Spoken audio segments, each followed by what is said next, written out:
siya huminga. Nahirapan nga rin po siya matulog. May iniinom ba kayong gamot, May sir? gamot po siya sa high blood. Hindi siya natutunawan kaya umiinom din po siya ng gamot para sa tiyan.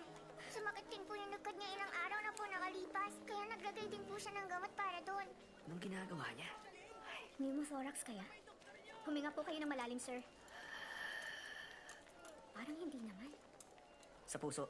Ano? Kasama mo siya? Hindi ko siya kilala. Doktor O! Oo, nandiyan na. Dr. Kim, Bakit? kailangan ko ng x-ray niya at blood test. Sige. Nurse, pakilagyan na lang ng gauze. Kaya niyo po ba tumayo? Ganito, sakay kayo ng elevator, umakyat kayo sa third floor, sundan niyo yung...